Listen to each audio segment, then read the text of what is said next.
نحمده ونصلي على رسوله الكريم والمهدي الموعود عليه الصلاة والتسليم أما بعد فقد قال الله تعالى في القرآن المجيد والفرقان الحميد بسم الله الرحمن الرحيم قل جاء الحق وزهق الباطل إن الباطل كان زهوقا صدق الله العلي العظيم.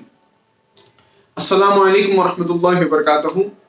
محترم سامعین، ہم نے ہماری سیریز دا پرومس سیویئر امام مہدی کے 10ویں پارٹ میں یہاں تک سنا تھا کہ جب خلیفۃ اللہ مہدی موعود علیہ السلام جونپور سے ہجرت فرماتے ہوئے دانا پور تشریف لے گئے تو وہاں پر آپ کے ایک صحابی میاں شیخ بھیک کے ہاتھوں جس قدر کرامت ہوتی ہے تو مہدی موعود علیہ السلام نے جو سومے تیر رکھ کر اللہ سے دعا مانگی کہ یا رب العالمین میری قوم کو کرامت کی ملامت سے بچانا، یہ ایک واقعہ ہوا. اور آخر میں ہم نے یہ بھی سنایا تھا کہ بندگی میں شاہ دلاور رضی اللہ تعالیٰ عنہ جب خلیفۃ اللہ مہدی موعود علیہ السلام کے ہاتھ پر تصدیق کرنے کے لیے کہتے ہیں تو خلیفۃ اللہ مہدی موعود علیہ السلام اپنے ہاتھ میں بندگی میں شاہ دلاور رضی اللہ تعالیٰ عنہ کا ہاتھ رکھ لیتے ہیں اور ان سے فرماتے ہیں کہ بھائی دلاور، آپ فرمائیے، آپ کہیے کہ مرید اللہ شو، یعنی اللہ کے مرید ہو جاؤ.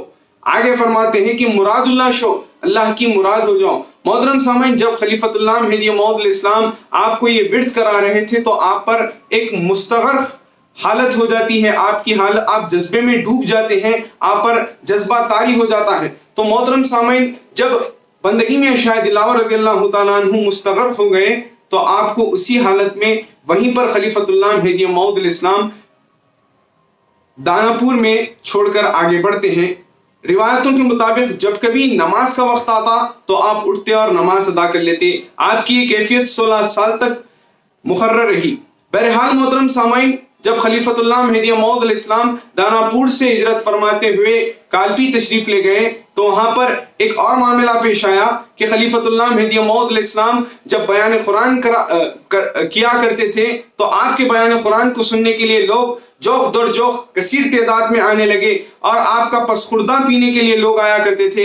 محترم سامعین، جب خلیفۃ اللہ مہدی موعود علیہ السلام وہاں پر بیان قرآن کر رہے تھے تو وہاں پر روایتوں کے مطابق ایک بادشاہ کی بہن جو حاملہ تھی، پریگننٹ تھی، جسے بچہ ہونے کا تھا، وقت ہو چکا تھا مگر بچہ ہو نہیں رہا تھا، وہ شدید تکلیف میں تھی. تمام حکیم طبیب تمام لوگ آئے مگر اس کا حل نہیں نکل رہا تھا.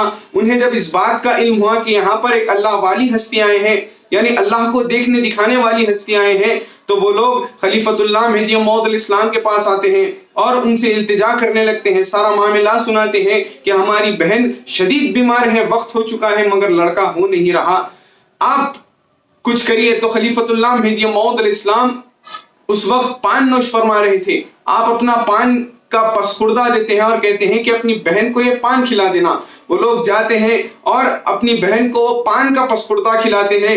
تو محترم سامعین، جیسا ہی وہ عورت پان کا پسخوردہ نوش فرماتی ہے، کھاتی ہے، تو اس کی تکلیف دور ہو جاتی ہے اور اس سے لڑکا پیدا ہو جاتا ہے. محترم سامعین، جب اس عورت کو لڑکا ہو گیا، وہ عورت صحتیاب ہو گئی، ایک مدت کے بعد قضائے حاجت یعنی اللہ تبارک و تعالیٰ کی جانب سے اس عورت کا انتقال ہو گیا.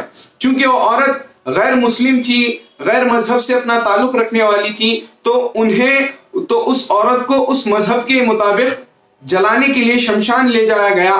جب عورت کو جلایا گیا، ساری لکڑیاں جل کر خاک ہو گئی. وہ عورت تو جلنا دور کی بات، اس کے کپڑے تک نہیں جلتے. اب تمام لوگ بار بار جلاتے ہیں تو وہ عورت جلتی نہیں، تمام لکڑیاں جل جاتی. وہ لوگ سمجھ جاتے ہیں کہ ہو نہ ہو یہ اسی اللہ والے ہستی کے پسخوردے کا اثر ہے.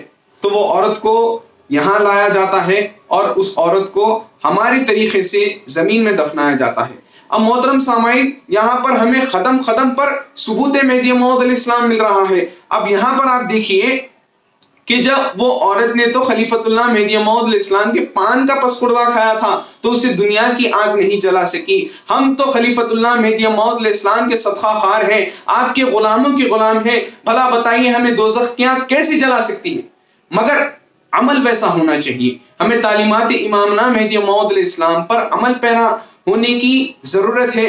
آخر میں اللہ تبارک و تعالیٰ سے دل کے گہرائیوں سے دعا ہے کہ یا رب العالمین ہمیں صحیح معنوں میں مہدوی بنا اور اس پر عمل پیرا ہونے کی توفیق عطا فرما. آمین ثم آمین. وآخر الدعوانا الحمد للہ.